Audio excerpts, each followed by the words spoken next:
Hello and welcome to another version of A to Zig, the slippery slope. Today's program is about abortion, a serious and current topic in the United States and around the world. So abortion is the deliberate termination of human pregnancy.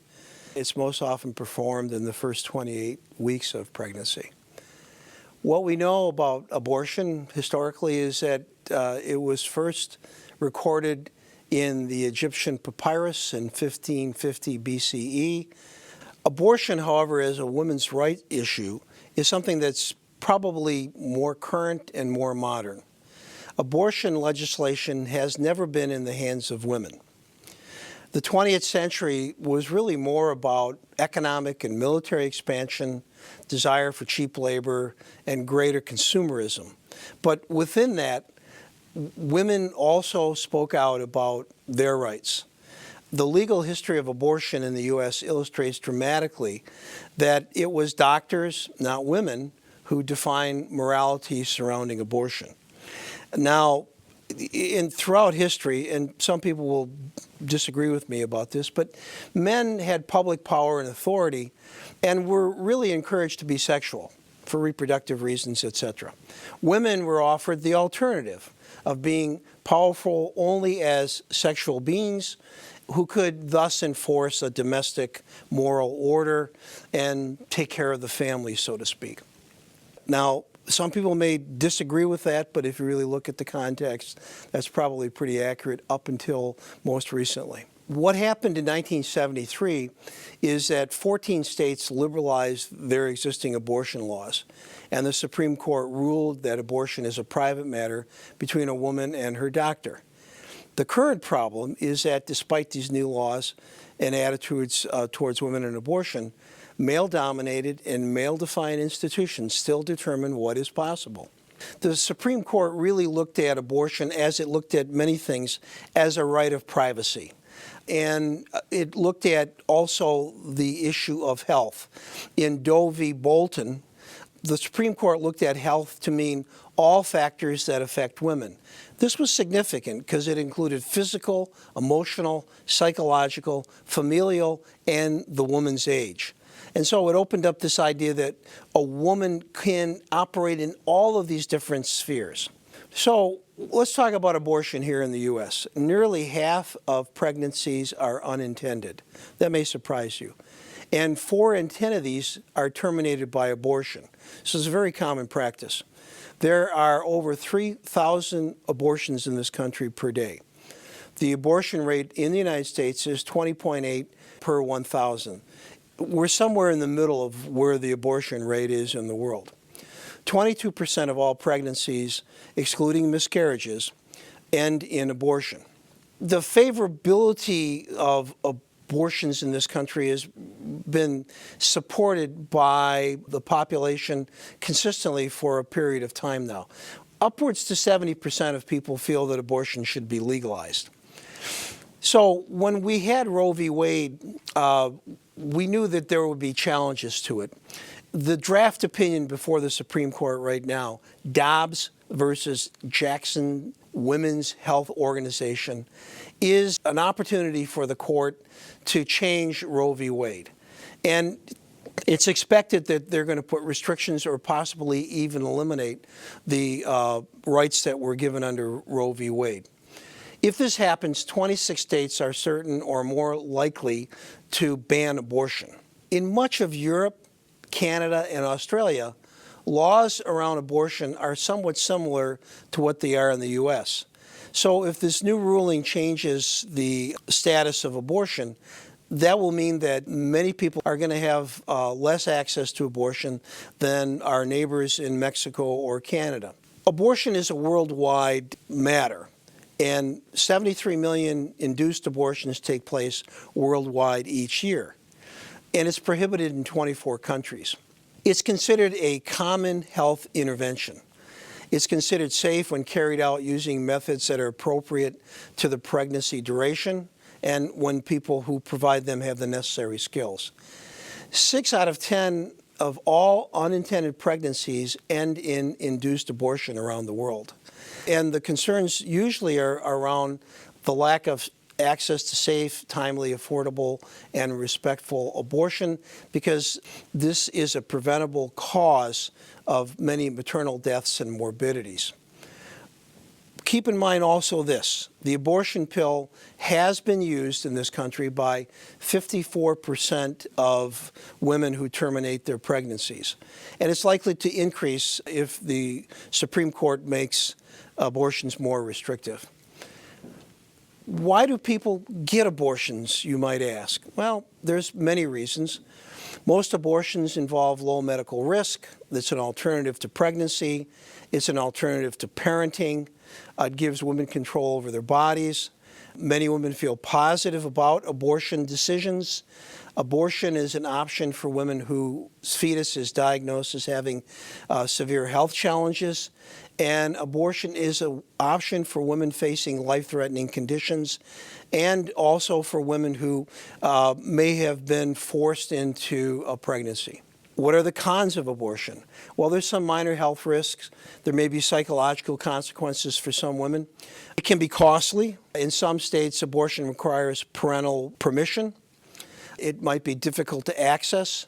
Women who choose abortions often face harsh judgment from others. Abortion may go against a woman's religious beliefs. Women who choose abortion really don't get to meet their child. An abortion decision made early in the pregnancy may be difficult because a woman may not know she's pregnant.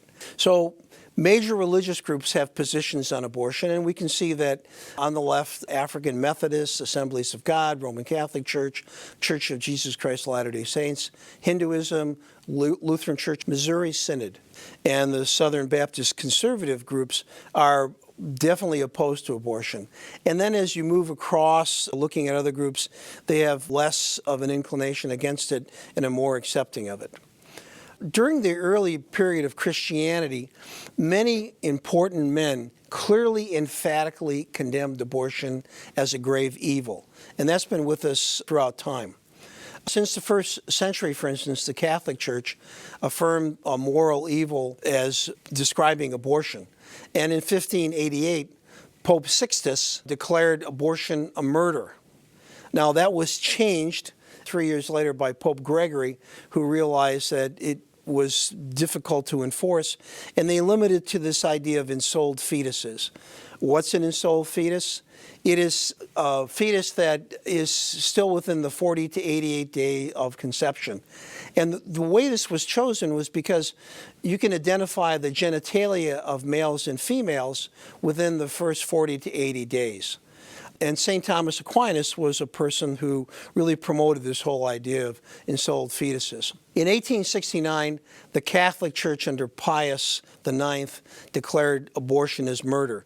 And the Catholic Church's official stand about abortion has been that it's opposed to all forms of abortion. In 1979, something interesting happened in the United States. Paul Weyrich persuaded Jerry Falwell, an evangelical political leader, to make abortion an issue. Paul Weyrich has often been labeled as one of the founding fathers of the modern conservative movement. Now, many of our Christians have what I call the goo-goo syndrome. Good government. They want everybody to vote. I don't want everybody to vote. Elections are not won by a majority of people. They never have been from the beginning of our country, and they are not now. As a matter of fact, our leverage in the elections quite candidly goes up as the voting populace goes down. Jerry Falwell, who is the head of an evangelical movement, was approached by Paul Weyrich, a Republican strategist, who convinced the evangelicals to make abortion a moral wedge issue in order to rally religious right voting bases to vote for Republicans. And so the strategy changed from looking at evangelical politics as being rooted in racism and other kinds of issues to that of looking at it as a moral issue. And that's partly why we have these very strong arguments going on right now.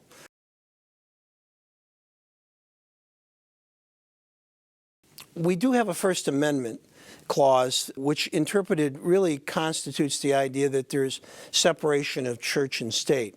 In the U.S., this kind of shepherded idea of separation of church and state doctrine promotes a secular view of abortion, even though this is in many ways entangled in religious issues. And that is one of the conundrums that I think that many people face, is how to entangle this particular matter so that it becomes something that public health people and population health people and society in general can deal with. And we have to keep in mind that not everybody is religious in this country. This is a secular country, and many people do not espouse a particular religion or religious belief. And so from a broad political standpoint or from a standpoint of rights, everyone needs to be heard. Everyone needs to be understood.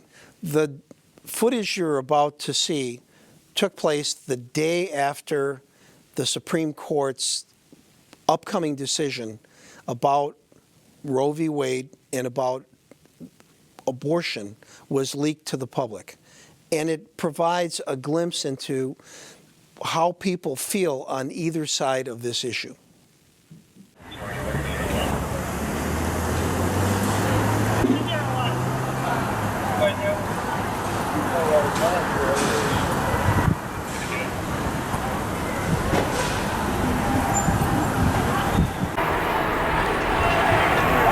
We're here in Washington, D.C. at the nation's capital. Yesterday, a report came out about the Supreme Court's expected ruling on Roe v. Wade. And the expectation is that Roe v. Wade, which has been a precedent for about 50 years in the United States, is going to be changed. What's your position here? Well, my main position is that the court lost a lot of legitimacy today.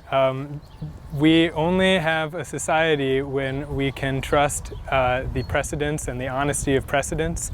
And when you overturn something that 6 justices who will sign the decision to overturn Roe have all said is settled precedents in their job interviews in that building over there, every single one of them was asked, is Roe settled precedent? Justice Kavanaugh said that Roe is precedent on precedent. Amy Coney Barrett said that she would not insert her own opinions into legal proceedings.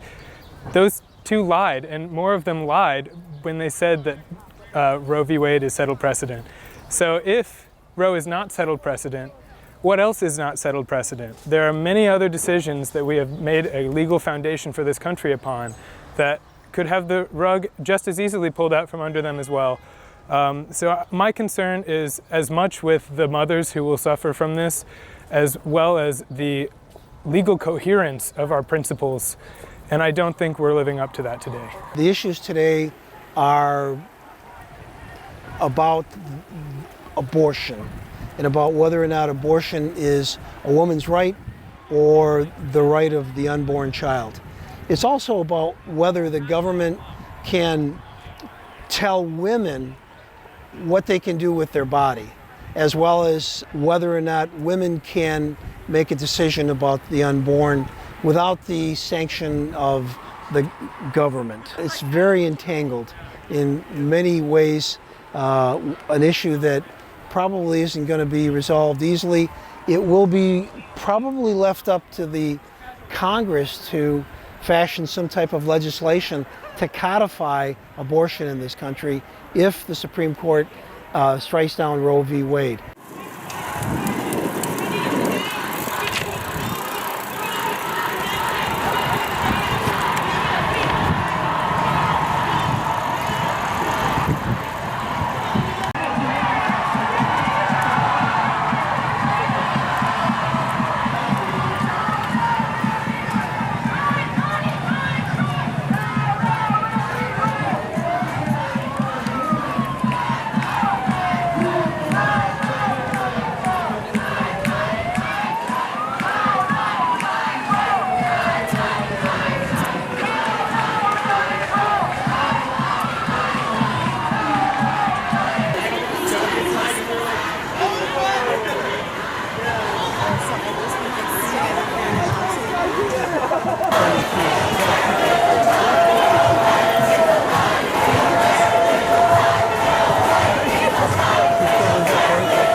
What we hear a lot of is that this is about women's rights. And how do you see that from your perspective? I see they have to learn to be real women. They have to learn men depend on the good judgment of women. We have to be aware of our decisions every minute of our lives, but especially to be real women when mostly we have women killing their kids here. You know, it's very sad. You want to make that decision for you. It's not necessarily if I'm for abortion or against abortion. I'm for a choice for the women. You know, if you want my personal views, I don't support abortion, but at the same time, that's not for me to dictate to anybody else. I don't know their situation. I don't know if they've been raped. I don't know if they have a medical condition that will kill them. I don't know their financial situation, their resources. You know, if they have a loving home they could raise a child in. Raising a child takes a lot. And we don't need delinquent children running around because people don't have the resources because they're afraid to go to jail. It's just not right. It's not going to make anything better. Continue, frankly, the cultural change. What is the issue with you? I mean, I became a Democrat after Trump won the 2016 primary, and in becoming a Democrat, becoming a member of the party that's supposed to be for human rights, that's for life and fighting for immigrants and fighting for climate change and Black Lives Matter, yet we fail on the biggest issue, that is abortion, that has led to the death of 63 million human beings since Roe v. Wade. I just see this as a bigger problem waiting to happen, and I don't think any government, federal or state, should tell any woman what to do with their body. We would desperately want to increase access to adoption, and in South Carolina and in all 50 states and D.C., there's something called a safe haven law, where women can safely give up their child up to 60 days after birth at a designated location, normally a fire department or a medical center. So tell me how you see this whole issue. Oh, it's so pathetic that everybody here, not everybody, there are a few pro-lifers, but they're clapping about dead babies. They're clapping about the murder of dead babies at the request of the mothers and fathers and permitted by America. So we have to pray to end the child killing in America. We have to pray that the laws will change so we cannot continue to kill our kids. The gang's all here. Everybody's happy about dead babies. We have to teach our young people. We have ripped the innocence away from our children. Boys in the 6th grade are given condoms. We've torn their innocence away. We have to teach the kids the right and what's wrong. And to get out of the playground. Sex is not for anything except marriage, in a church, holy things in holy places, marriage in a church. Make a promise that you'll take care of that man or that woman, and they will welcome that child so much. This is the only problem. If they call a baby a problem, it's the only problem they can throw in the trash. We live with every problem we ever get. And I don't know, they keep thinking that, their life is so difficult and all this. They have to learn. I never met anybody that had an easy life. Not even one person did I meet that had an easy life. We live with what's difficult and we get over our mistakes. But that they're clapping for the sake of dead babies. That's terrible. But we do have to pray. Prayer is a really good tool to help us to. We need to pray to be good people. We're not all good. We make mistakes, and I feel very sorry for the mothers and fathers that make that decision, because one day they're going to realize what happened, and that's hard. What is your concern about this ruling and about abortion in general? The ruling on abortion in general, this particular overturning of Roe v. Wade. Because I know down the road what this will do to women and with girls, and we're all mothers, and we all have women and young girls in our life, and we understand what this means. And just the focus on this abortion is not what it is. It's a focus on what women's sovereignty and ability to make decisions. We cannot be full citizens. We cannot have equality in this country. We cannot cannot be free, women cannot be free if we can't make decisions. So I would take it away. Yes, it's about abortion, but there's more about contraception. There's about making medical health decisions. This is about women being able to make decisions and the government stay out of it. That you will advocate for and vote for in November in hopes that you can get back abortion access, because if we lose it now, we are not getting it back. And having sovereignty over our own health and well-being and our own bodies. So we could be the mothers and women we want to be. I think that's important. Being taking an interest in your own body and what that can do for other people, what can happen to these people. And this is just the tip of the iceberg. If this legislation goes through, it's going to be gay marriage next. It'll be birth control. It'll be parents' rights. It'll be interracial marriages. Anything will be on the table to be overturned, and will. Well, the signal we had, and when Judge Ketanji Brown was being, interviewed by the Senate or trying to get confirmed, the signal was enumerated rights did not matter. They're all of a sudden, for some reason, this extreme radical side of the Republican Party are saying the 14th Amendment, where we get these rights like for marriage, to marry anybody we want, for parents to have control over their child's education. These are not listed specifically in the Constitution, but they're under the 14th Amendment, and we call them enumerated rights, right? This is the unraveling of all these personal freedoms and rights of privacy. So these are on the chopping block. Abortion is one of those issues that has inflamed people in this country for going on 60 years. Roe v. Wade, which has been a law for about 50 years, has provided a standard for how abortion is treated in the United States. It appears as if that standard is going to be changed, and as a result, what the expectations have been of several generations is about to change. All right, so some precedent's good and some precedent isn't. Well, it's precedent when it is used as precedent for future decisions. Okay. So that's super precedent. So when it's precedent on precedent. But a ruling is a precedent. A ruling sets a precedent. That precedent can be upheld or rejected at the next pertinent ruling. Okay. My view is that Roe was upheld through successive rulings. Let's be honest about it. This is a woman's issue. It's a societal issue, and it's an issue that really needs more attention. I've never really been big into getting into protests and causes, but I find it, being a military brat, I always trusted in my government to keep me safe, and for the first time in 40 years, I don't feel safe that my government's going to keep me safe, because I don't trust state governments. I don't trust what they're going to do, and overturning this is just going to be an avalanche, a cataclysm, something bigger. I mean, you tell people what to do with their bodies, it's just, where does it stop? First it's abortions, and down the line, what if we have overpopulation? We're only allowed to have one kid each? Well, what if my child dies? Am I not allowed to have another one? Am I going to go to prison for that? Do you like putting mothers in prison? Just answer the question. Just answer there has the question. To be an enforcement mechanism. If you think why abortion is murder, dismembering a fully formed infant so important to you? Why does it represent freedom to you? I never said anything about fully formed infants. You're putting words in my mouth. Okay. If you believe abortion is murder, then you believe that you should put women who have abortions in prison. And so you need to stand up for that argument. Sure, lock them up. Okay. Good. Okay. Lock them up.